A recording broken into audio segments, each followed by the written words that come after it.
하나님의 말씀은 시편 43편 1절부터 5절까지입니다. 구약 833쪽 시편 43편.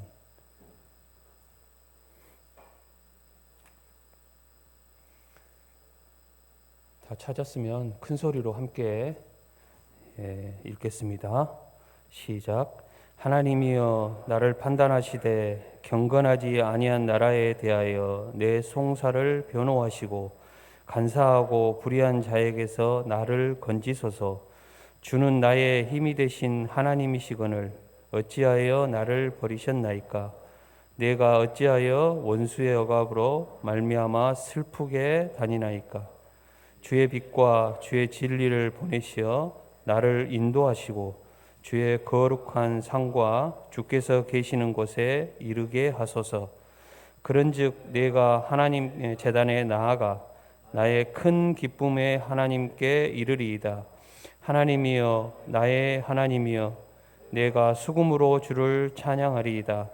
내 영혼아 내가 어찌하여 낙심하며 어찌하여 내 속에서 불안해하는가. 너는 하나님께 소망을 두라.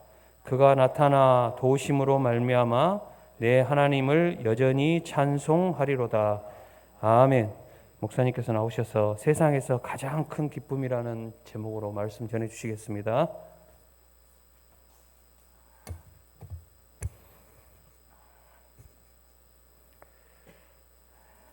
사람들은 기뻐하는 존재로 하나님께서 창조를 하셨습니다. 하나님께 멀어지면 멀어질수록 기뻐하는 것보다는 슬퍼하고 괴로워하고 우울하고 어둠의 세계로 점점 빠져가게 되어 있습니다. 하나님 반대로 사탄은 어두움이고 사람들을 두려움에 빠뜨리고 슬픔에 잠기고 죽음에 이르게 하는 존재이기 때문에 하나님에게서 멀어지는 인생들을 그냥 인생들만 살아가도록 놓아두시지 않기 때문에 사람들은 어둠의 권세에 사로잡혀서 죽음과 싸워야 되고 어둠과 싸워야 되고 슬픔을 이겨내야 하는 이런 일생에 필요치 않는 이런 전투 속에 살아갈 수밖에 없습니다. 하나님은 우리에게 하나님을 만나는 때에, 하나님께 예배할 때에 이 세상에서 가장 큰 기쁨과 영광을 맛볼 수 있다. 이것을 오늘 성경에서 가르쳐주고 있습니다. 하나님을 만나는 성전에 예배에 나가는 자체도 소망이 되고 예배를 통해서 자리에 앉기만 해도 기쁨의 자리로 나아갈 수 있고 예배를 통해서 하나님 만나기만 하면 이 세상에서 한 번도 경험해 보지 못한 이 세상에서 찾지 못하는 큰 기쁨과 즐거움에 휩싸이게 되어 있다. 여러분, 하나님을 경배하기 위해서 준비하는 과정과 예배 자리에 앉아 있는 것과 예배 때 여호와 하나님을 만나는 그 순간이 가장 이 세상에서 비교할 수 없는 그런 세계의 기쁨의 세계가 있다. 이런 하나님을 만나고 경험하는 사람들만 알 수 있는 영적인 이 기쁨과 본질적인 기쁨에 대해서는 말로 설명해서 다 모르는데 오늘 43장 4절에 큰 기쁨에 하나님께 나가겠다. 여러분, 큰 기쁨의 하나님, 이 기쁨과 기쁨에 겹쳐 있는 기쁨과 즐거움으로 충만한 이 큰 기쁨이라고 하는 단어는 두 가지 기쁨이 두 단어를 합쳐서 큰 기쁨의 하나님 그렇게 되어 있습니다. 첫째는 기쁨과 즐거움, 환이라고 하는 심하트라고 하는 구약의 용어가 있고, 두 번째 심히 기뻐하고 즐거워한다. 그래서 이 길리라고 하는 이 단어가 두 단어로 되어 있습니다. 한 단어만 가지고도 이 세상의 기쁨과 비교할 수 없는 큰 기쁨일 것입니다. 그런데 이 큰 기쁨이, 영적인 기쁨이, 하나님이 주신 기쁨이 두 번 겹쳐서 있는 것을 어떻게 인간의 용어로 표현을 할까 해서 전에는 극락이라 그렇게 해석을 했었어요. 초창기 우리 한국은 영어보다는 한문을 많이 썼기 때문에 극락의 하나님께 이렇게 번역을 했었습니다. 그런데 지금 다시 개정이 나오면서 큰 기쁨의 하나님 이렇게 번역을 했는데, 이 큰 기쁨의 하나님, 최고의 기쁨, 비교할 수 없는 엄청난 이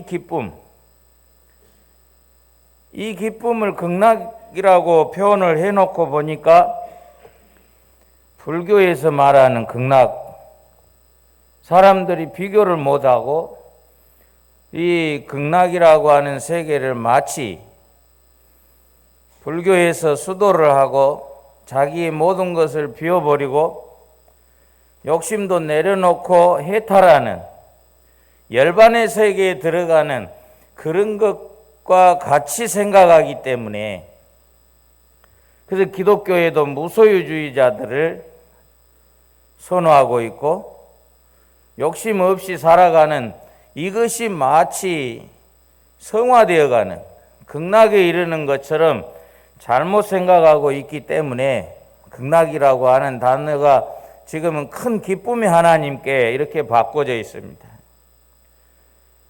기독교에도 극락이 있고 불교에도 극락이 있는데, 여러분 이 극락이라고 하는 한자 용어는 같지만 의미는 다릅니다. 불교가 크게 두 가지 불교가 있습니다. 첫 번째 불교는 석가모니가 세운 불교인데, 이 불교는 힌두교에서 생로병사를 극복할 수 있는 방법이 있느냐, 이것을 추구하기 위해서 뛰쳐나온 사카이족의 성자가 세운 원래 불교가 있습니다. 그 불교는 주전 600년경 그렇게 해야 될 것 같아요. 하도 연도가 왔다 갔다 하니까 주전 600년경이면 다니엘서가 기록되는 그런 시대 정도 되는 때 인도의 사카이족 성자가 앞장서서 후학들을 가르치고 세웠던 종교가 소승 종교라고 하는 불교가 있습니다. 이 불교는 지금 인도에 작은 종파로 남아 있고 스리랑카나 그쪽에 조금씩 있다고 합니다. 근데 한국에 나와 있는 불교는 추후 100년부터 300년까지 세워진 대승 종교라고 하는, 대승 불교라고 하는 이 불교가 나와 있어요. 그래서 이 불교가 티베트로 해서 중국으로 해서 대한민국으로 해서 일본까지 이렇게 경로가 가는 걸로 되어 있습니다. 이 불교는 도마가 노마에 복음을 전해준 다음에 생긴 불교여서 저는 개인적으로 그런 생각을 해봅니다. 이 불교에는 힌두교와 기독교와 원래 불교 세 가지가 합쳐져 있다. 이 반야경이라고 하는 이런 것들을 아주 그 불교에 좀 몸담고 있었던 똑똑한 사람들이, 후학들이 만들어서 세운 종파가 지금 대승 불교예요. 한국에 자리 잡고 있는 불교입니다. 그 아미타불이라고 하는 부처라고 하는 이 모습이 그려져 있는데 그 아미타불이 다스리고 있는 세계를 극락이라 그렇게 말합니다. 원래 석가모니가 세웠던 세계는 사후의 세계를 말한 적이 없고 사람이 죽어서 가는 세계를 극락이라고 해본 적이 없는 그런 원불교가 있어요. 그 사람들은 극락을 어떻게 말을 하냐면 이 세상에서 모든 욕심을 내버리고 자기가 열반의 세계에 들어가는, 무아지경에 들어가는 욕심이 없는 세계를 극락이라 그렇게 말을 합니다. 근데 한국 사람들에게 불교에서는 정확하게 말을 안 해줘요. 그러니 자기가 보살이 되어서 성찰하고 남들을 사랑하고 자신을 없애버리라고 하는 것도 가르치고 있고, 극락을 또 죽어서 서쪽으로 가는 수억 마일리, 수십 마일리 가면 아미타불이 다스리고 있는 세계가 극락이다. 이것도 가르치고 있고, 한국 불교는 고승들만 이런 것들을 깨우치고 결국은 고승들이 나중에 내가 잘못 가르쳐 왔다. 죽을 때야 그런 말을 다 남기고 세상을 떠나는 거예요. 그래서 여러분들이 유튜브나 이런 데 찾아보면 제주도 가서 고승들이 세미나 한 것이나 성철 스님이 세상 떠나면서 고백하는 이런 것들이 많이 돌아다니고 있습니다. 내가 불교인들을 지금까지 속여서 거짓말로 이렇게 해왔다. 불교에는 극락의 세계가 없다. 나는 죽어서 지금 지옥 제일 밑창에 있는 8층, 지하 8층에 있는 이 지옥으로 나는 떨어진다. 그래서 이 세상에서 벌어지는 아주 안 좋은 상태를 아수라장, 아비규환 이런 말들을 쓰는데 불교에서 말하는 지옥을 그렇게 말을 하고 있습니다. 불교에는 이렇게 극락이라고 하는 용어를 두 가지를 쓰고 있어요. 마음의 욕심을 버리고 해탈하는 상태를 극락이라. 잊지도 않는 저 서쪽 수억 마일리의 아미타불이 다스리고 있는 세계가 극락이다. 두 종파가 있는데 성경에서 말하는 극락은 천국과는 조금 다른 면이 있고 천국에 가도 그런 큰 기쁨에 속해 있는 나라다. 그렇게 보시면 되는데 오늘 본문에서는 이 땅에서 여호와 하나님의 임재하시는 예배, 그 영광스러운 여호와 하나님이 임재하시는 예배를 체험하는, 그 예배에 동참하는 이런 세계를 극락의 세계라 그렇게 표현을 했습니다. 그러면 구약에 있는 수많은 제사장들이, 수많은 여호와의 백성들이 다 이걸 목격을 했느냐? 그렇지 못하는 경우들이 굉장히 많이 있습니다.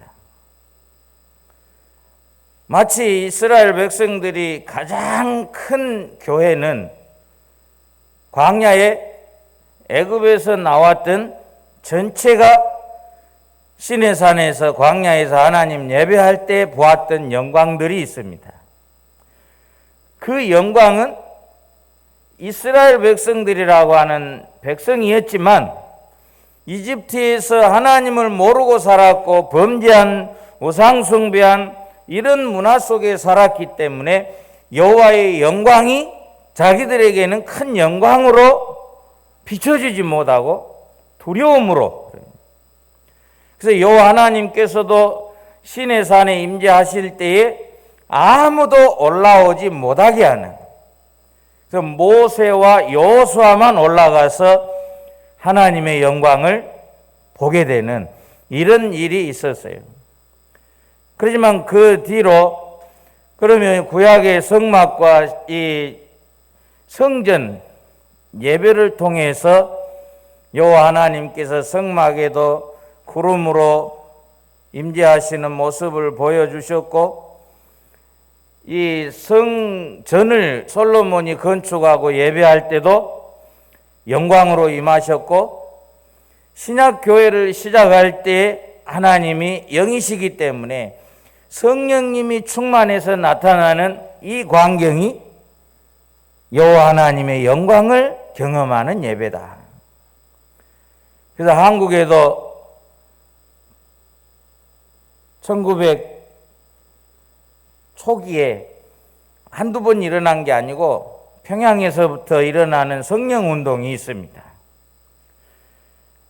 하나님의 영광이 임하는 방법은 크게 두 가지만 말씀드리면, 하나는 말씀을 들을 때 내가 깨달아지는 것, 이거 하나님의 말씀을 듣고 깨닫고 감동이 되고 변화가 되는 이런 일이 있고, 두 번째, 한 번만 아니고 반복적으로 일어나는 일들이 또 뭐가 있는가 하면, 성령님이 영적으로 내게 찾아오시고 깨달음을 주시고 기쁨을 주시고 미래 소망을 주시고, 어두운 자리에 있는 나에게 환하고 빛난 세계를 경험하게 하시고, 미래 소망이 없는 나에게 미래의 하나님의 영광을 위해서 할 일을, 그럼 비전을 가지게 하시고, 이런 예배들이 곧 오늘 하나님의 영광을 극락에 이르는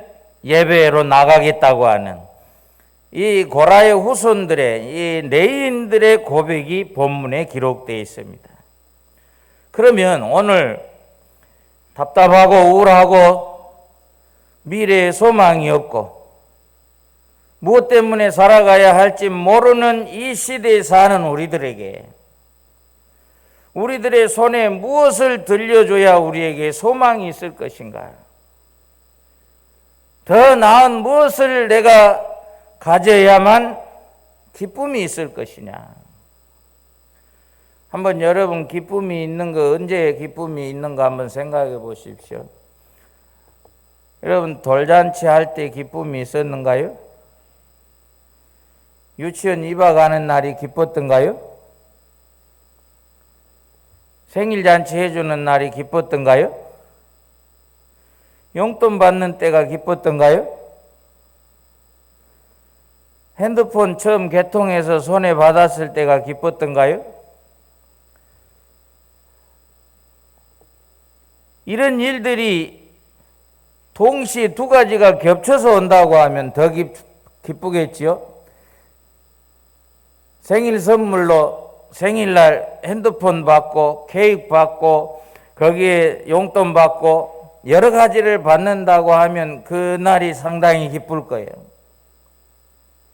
그런데 지금 여러분 핸드폰 들고 다닌다고 그래서 여러분들의 마음이 기쁜가요? 계속해서 하루에 거기에 시간을 많이 투자하고 그걸 가지고 놀고 있으면서도 만족을 못하는 것이 우리 사람들이에요. 이 세상에서 우리도 기쁨과 즐거움을 찾기 위해서 부단히 노력을 하고 있고, 이 방면으로도 또 의술도 계속 발전해 가면서 이제는 이 몸에 아픈 것만 치료하는 것이 아니고 심리치료나 영적인 부분까지 치료하는 이런 치료 방법들이 많이 있어요.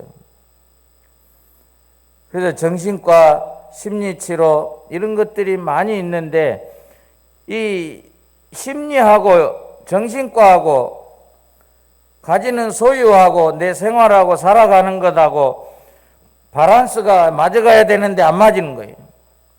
가난한 사람들이 조금 소유가 되면 기쁘고 즐거워야 되는데 오히려 더 공황장애가 오는 거예요.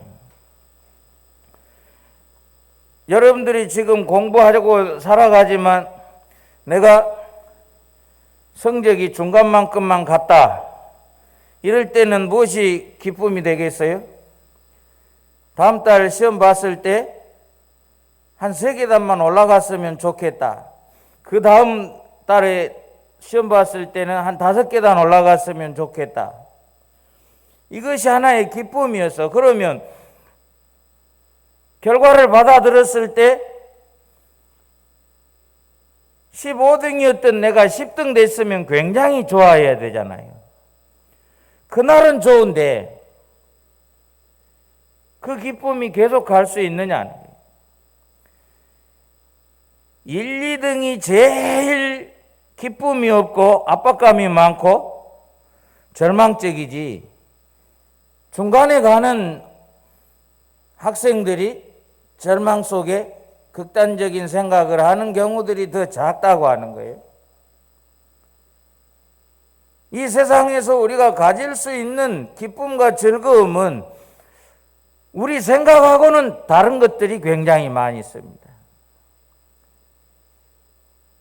배고픈 사람들에게는 배부르면 나는 기쁨이, 만족이 누구도 부럽지 않는 세계가 될 것이다, 이런 생각을 하고 있지만, 배부르고 많이 먹는 사람들이 기쁨이 없지, 배고파서 열심히 일해서 내가 배고프지 않는 삶을 살아가야 됐다, 이런 생각을 가진 사람들이 훨씬 소망이 있고 미래에 희망이 있어요.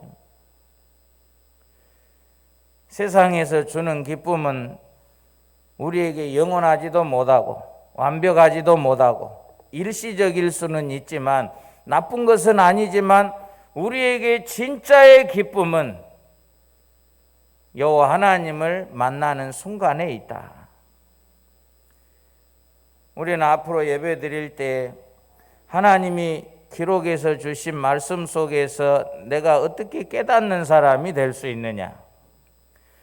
내가 하나님 앞에 예배 드릴 때 성령님께서 영으로 오셔서 나를 만져주시고 만나주시고 고쳐주시고 능력을 부어주시는 체험을 어떻게 할 수 있느냐.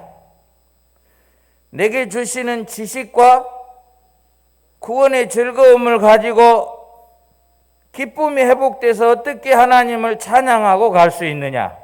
이 세 가지만 예배 때마다 여러분들이 기대하시고 사모한다고 하면 이 세상 살아가면서 다 소진해버린 그런 인간이 가지고 출발한 기쁨과 즐거움을 예배 때 회복할 수 있습니다. 그런 경험은 오늘 여러분들이 지금까지는 못했다 할지라도 앞으로는 그런 예배의 기쁨과 즐거움으로 나가야 돼요. 여러분들의 억만금을 준들, 핸드폰보다 더 위대한, 저는 지금도 여러분들에게 발표하면은 목사님은 꿈의 나라에 살아가냐고 그렇게 말하는 사람들이 있어서 말을 잘 못하는데, 핸드폰을 조그맣게 해서 줄 것이 아니라 데스크탑, 노트북, 컴퓨터를 작게 해서 하나씩 준다고 해봐봐. 여러분 싫을 사람 없을 거예요. 분명히 기술은 하고도 남을 것인데 그것을 만들어야 되겠다고 하는 생각하는 사람들이 별로 없기 때문에. 그러면 노트북 따로 다 가지고 다니고 이 패드 따로 다니고 핸드폰 따로 가지고 다닐 필요 없이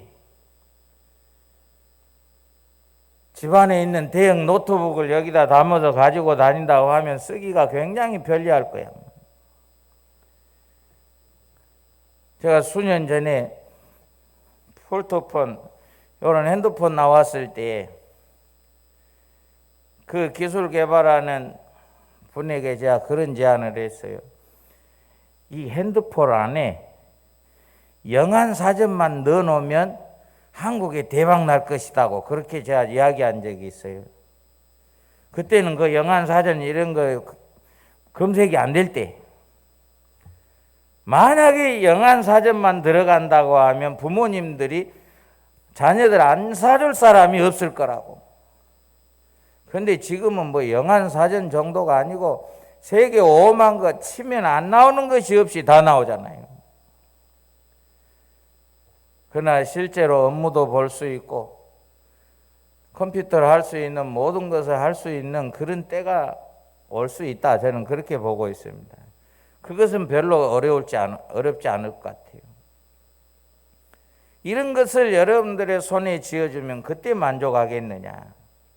여러분들은 가만히 앉아서 지구 반대편에 일어나는 모든 일들도 속속히 들여다보고 살아가고 있습니다. 이런 환한 세계에 살아가고 있는데, 그러면 여러분들의 미래는 이 지구 반대편에까지 손을 뻗칠 수 있고 내가 해야 할 일이 있는 이런 것들을 생각하고 살아가고 있느냐? 갈수록 머리는 복잡해지고 할 일은 많아지고 그냥 주는 밥이나 먹고 살아가야 되겠다고 하는 이런 시절이 올 수도 있습니다.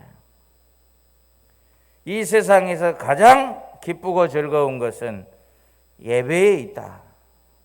이 예배 때의 기쁨을 회복 못하면 세상에 나가면 우리를 이 극락의 세계에 이를 만한 기쁨을 줄 수 있는 것들이 없다 그 말이에요. 조금 표현이 올바르지는 않지만 이렇게 표현을 해보고 싶습니다. 자동차에 기름을 넣고 열심히 운전하고 돌아다녔어요. 그런데 이 자동차는 돌아다니면 돌아다닐수록 배터리나 기름이 바닥이 나게 되어 있습니다. 바닥이 나면 다시 주유소에 가서 주유를 하면 제 기능을 발휘할 수 있지만, 기름이 소진됐는데도 완전히 없어졌는데도 계속 끌고 다니다가 서버리면 그것은 더 이상 자동차의 기능을 하기는 매우 어려워요. 아니면 불러야 되고 다시 수리해야 되고 이런 과정들을 거쳐야 된다고. 하나님을 믿는 사람들이 하나님 예배에 나와서 성령님의 능력도 받고 기름 부으심도 받고 우리 기쁨도 회복하고 내게 있는 모든 죄도 용서해서 씻음 받고 말씀으로 무장하고 세상에 나가서 살 때에 내가 저 세상의 어둠에 있는 사람들을 리드할 수 있고 이 세상의 슬픔과 괴로움에 잠겨 있는 사람들을 건져낼 수 있고, 더 나아가서 영적인 싸움이기 때문에 귀신에게 매여 있는 자들을 풀어올 수 있는 이런 영적인 군사의 역할을 할 수 있다고요. 나도 살기가 힘들고 내가 왜 살아가야 하는지도 모르고 하루하루 살아가면서 어떻게 저 죽음 속에 있는 사람들을 살려내고 겨우 살려놨더니 마귀의 종노릇이나 하고 있고 슬퍼하고 괴로워하고 있고 이런 사람들을 어떻게 거기서 건져낼 수 있겠느냐는 거예요. 어떻게 그 올무에서 풀어올 수 있겠느냐. 예배 때 하나님의 영광을 입어야 됩니다. 예배 때 하나님의 최고의 기쁨을 가져야 돼요. 청소년기에 이런 경험을 해야 일생토록 신앙생활에 능력 있는 신앙생활을 할 수 있고 하나님의 영광을 공급할 수 있는 이런 사람으로 살아갈 수가 있습니다. 그런데 청소년기 때 이런 경험을 못하고 말씀으로만 계속 듣고 성장해 온 사람들은 자기도 구원받았는지 안 받았는지도 좀 확신이 안 가고 왔다 갔다 하고, 그런다고 교회를 떠나간 것은 아닌데 예배 시간에 와서 앉아있기는 앉아있는데 간접적인 은혜는 조금씩 받을지 몰라도 직접적으로 마치 솔로몬이 기도할 때 성전에 하나님의 영광이 가득하는 이런 광경을 목격할 수는 없다. 마가의 다락방에 성령님이 이 세상을 살리기 위해서 임하셨던 것 같은 이런 역사들이 오늘날에도 일어나는데, 종교화되어 가면서 기독교가 마치 소승 불교나 아니면 대승 불교나 이 기독교나 그 비슷비슷하다고 하는 이런 수준에 앉아 있어서 예배를 드리고 종교 생활을 한다고 하면 살아계신 하나님의 영광을, 그 기쁨을, 그 극락의 세계를 어떻게 맛볼 수 있겠느냐는 거예요. 비파와 수금으로 마음으로 영으로 여호와 하나님께 찬양할 만한 이런 큰 기쁨이 오늘 예배하는 여러분들이 경험하고 맛볼 수 있기를 예수님의 이름으로 선포합니다. 하나님은 살아계신 신이십니다. 하나님은 사람이 만들어낸 신이 절대 아닙니다. 우리가 노력을 해서 열반의 세계에 들어간 게 아니고 나는 죄악에 물들어져 있고 하나님을 멀리 있고 어둠에 잠겨져 있고 하나님도 모르는 존재인데도 계속해서 하나님은 나타나셔서 내가 여호와 하나님이다. 내가 모든 신들의 왕이다. 말씀하시면서 말씀을 기록해서 우리에게 직접적으로 들려주시기도 하시고 이 들려주시는 하나님이 우리에게 찾아오셔서 만나주시는 날도 있고 성령님이 임재하셔서 영광을 보여주시기도 하시고 그 여호와 하나님은 기쁨의 하나님이십니다. 그러니 그 여호와 하나님을 믿고 아버지로 섬기고 있고 내가 하나님의 자녀라고 하면 나도 그 기쁨의 하나님께 영향을 받고 체험하고 한 백성이 되고 한 가족이 되어져서 이 세상에서 맛보지 못하는 기쁨을, 즐거움을 예배 때마다 경험하고 체험하고 영광 돌리고 능력 안에 살아가는 여러분 되시기를 예수님의 이름으로 축원합니다. 하나님 아버지 감사합니다. 이 땅에서 하나님의 영광을 체험하게 하시고 큰 기쁨의 하나님을 만날 수 있고 받을 수 있는 은혜를 주시니 감사합니다. 예배 때마다 사모하게 하여 주시고 하나님 만나서 극락에 이르는 기쁨을 이 땅에서 체험하게 해 주옵소서. 예수님 이름으로 기도드립니다. 아멘.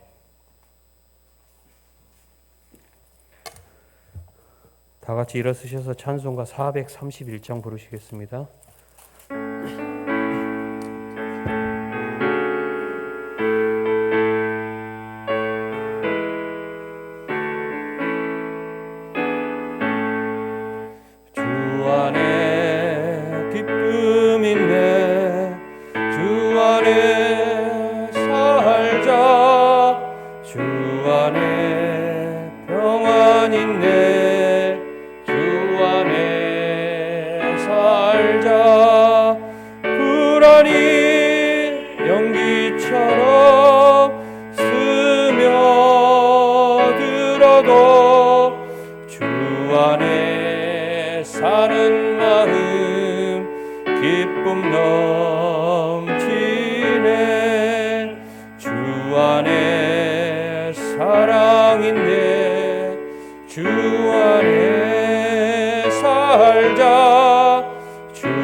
검푸른 성난파도 밀어 덮쳐도 주 안에 사는 마음 평화 넘치네. 주 안에 영생 있네. 주 안에 살자. 주 안에 천국 있네. 주 안에 살자.